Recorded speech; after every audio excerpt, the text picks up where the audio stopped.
ये unforgettable love of my का chapter 9 है, जिसमें चेंग्यू फेफे से कह रहा होता है तुम पागल हो, तुम ऐसी बातें क्यों कर रही हो फेफे। तो सन फेफे चेंग्यू से कहती है ये मेरी एक गलती थी, तो मैं अब इस गलती को खत्म करने जा रही हूँ। उसके बाद सन फेफे कॉल कट कर देती है और चेंग्यू चिल्लाता रहता है फेफे। उसके बाद चेंग्यू के हाथ से फोन गिर जाता है और वो तब भी फेफे का नाम लिए जा रहा था। चेंग्यू कांपने लगता है और नीचे गिर जाता है। चेंग्यू का सेक्रेटरी कहता है यंग मास्टर, और फिर किसी को हेल्प के लिए बुलाता है और कहता है जल्दी से डॉक्टर को बुलाओ, यंग मास्टर बेहोश हो गए। और वहीं दूसरी ओर फेफे बैठे बैठे रोए जा रही थी और फिर खुद से ही कहती है मैं भी पूरी कोशिश करूंगी कि तुम्हारे बारे में ना सोचूं। ये सब लू भी सुन रहा था। उसके बाद लू सोचने लगता है मुझे ये उम्मीद नहीं थी कि उसने फोन अपनी मदद के लिए नहीं किया, लेकिन फिर भी मैं अभी भी यही सोच रहा हूँ कि मैं वापस जाऊँ और उसे सजा दूँ। और तभी लू का सेक्रेटरी आता है और कहता है यंग मास्टर सब कुछ तैयार है। उसके बाद लू उस सेक्रेटरी के साथ चला जाता है और वहीं दूसरी ओर हमें कैस्टल दिखाते हैं, मतलब लू का महल घर। वहाँ पर सन फेफे बैठे बैठे सोच रही है मैं अब और नहीं रो सकती, मुझे इस जगह से बचने का कोई तरीका ढूंढना होगा। और अब मेरे पास फोन भी है और चेंग्यू को छोड़ने के बाद मेरे पास कोई नहीं है जिस पर मैं भरोसा कर सकूं।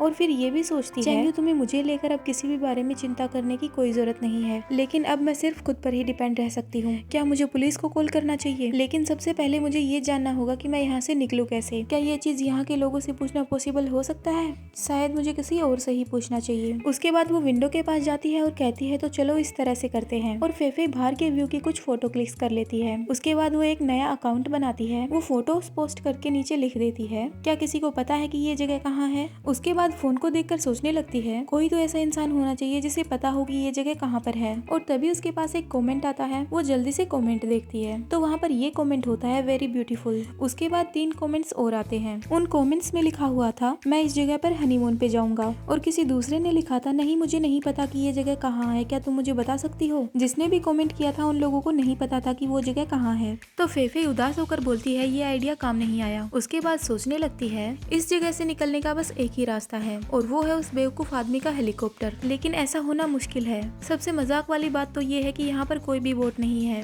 वैसे हेलीकॉप्टर पर किसी की नजर नहीं है, लेकिन मुझे पता नहीं कि मैं उसे कैसे उड़ाऊंगी। अरे हाँ ये मैं तो नहीं कर सकती, लेकिन उस मूर्ख आदमी के लोग जरूर कर सकते हैं। मुझे बस इतना ही तो चाहिए कि उसे कोई उड़ा सके। और फिर बोलती है अरे बेवकूफ आदमी जल्दी वापस आओ, मैंने ऐसा कभी नहीं किया है, लेकिन तुम्हारे वापस आने का मुझे बेसब्री से इंतजार है। अब हमें 2 दिन बाद का सीन दिखाते हैं। लू अभी तक वहाँ पर वापस नहीं आया था। तो सन फेफे खुद से ही बोलती है उसे इतना टाइम हो गया है वो वापस क्यों नहीं आया। उसके बाद सन फेफे शाओमी के पास जाती है और उससे पूछती है शाओमी तुम्हारे यंग मास्टर वापस कब आएंगे। तो शाओमी कहती है मिस सेन मुझे नहीं पता। उसके बाद फेफे दोपहर में शाओमी के पास फिर से जाती है और शाओमी से फिर से वही सवाल पूछती है शाओमी तुम्हारा यंग मास्टर कब वापस आएगा। शाओमी भी फेफे को वही जवाब देती है मिस सेन मुझे नहीं पता। उसके बाद फेफे नाइट में शाओमी से फिर से वही सवाल पूछती है शाओमी तुम्हारा यंग मास्टर कब वापस आएगा। शाओमी फिर से वही जवाब देती है मिस सेन मैं नहीं जानती। ऐसे करते करते 5 दिन हो गए थे, लेकिन लू अभी तक वापस नहीं आया था। अब हमें फेफे बैठी दिखाई जाती है जो सोच रही है मुझे भूख लगी है, लेकिन मुझे ये तक नहीं पता कि खाना तैयार है भी या नहीं। उसके बाद फेफे शाओमी के पास जाती है और कहती है शाओमी। शाओमी को लगता है कि ये फिर से वही बात पूछेगी कि यंग मास्टर कब वापस आएगा। तो शाओमी फेफे को सीधा बोलने लगती है मिस सेन यंग मास्टर अभी तक वापस नहीं आए हैं, मुझे भी नहीं पता कि वो कब वापस आएंगे। तो फेफे कहती है क्या, मैं तो बस नाश्ता करने आई थी। और फिर शाओमी से ये कहती है शाओमी क्या मैं कुछ ज्यादा ही कर रही हूँ। तो शाओमी फेफे से कहती है मिस सेन क्या आप खुद ये बात नहीं जानती। इस बात का जवाब तो आपके खुद के पास होना चाहिए, हर दिन आप मुझसे बार बार वही सवाल पूछती हो।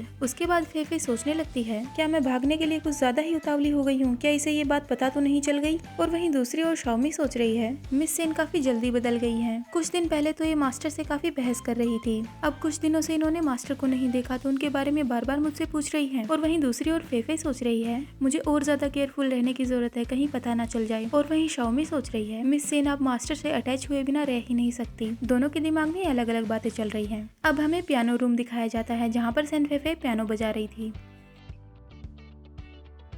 और तभी थोड़ी देर बाद हमें दिखाते हैं कि लू भी वापस आ चुका था। लू से सेक्रेटरी कहता है यंग मास्टर डोंगफेंग अभी भी यहीं पर है। तो लू उससे कहता है ये सब मुझे बाद में बताना। लू सीधा शाओमी के पास जाता है और फेफे के बारे में पूछता है। तो शाओमी लू को बताती है यंग मास्टर जितने दिन आप यहाँ पर नहीं थे उतने दिन मिस सेन का बिहेवियर काफी नॉर्मल था। वे सिर्फ किताबें पढ़ती थी और पियानो बजाती थी। इसके अलावा मिस सेन हर एक घंटे में मुझसे पूछती थी कि आप कहाँ हैं और कब वापस आएंगे। तो ये सुनकर लू मुस्कुराने लगता है और पूछता है वो अब कहाँ है। और फिर लू सन फेफे के पास आ जाता है और उसे पियानो बजाते हुए देखने लगता है और सोचता है इतनी बढ़िया धुन। और ये भी सोचता है भले ही इसने चेंगयू से अपना रिश्ता तोड़ दिया हो, लेकिन इसका दिल अब भी चेंगयू का ही है। और ये सोचकर लू गुस्से में अपनी मुट्ठी टाइट बंद कर लेता है। और तभी सैन फेफे लू को पीछे मुड़कर देखती है तो लू सावधान खड़ा हुआ था। तो फेफे सोचने लगती है, ओह आखिरकार ये वापस आ ही गया, लेकिन ये ऐसे क्यों देख रहा है। उसके बाद सैन फेफे लू को देखकर गुस्से में कांपने लगती है, मतलब उसे वो गुस्से से देख रही थी। और ये चैप्टर यहीं पे खत्म होता है। Hope you like this video. Bye bye.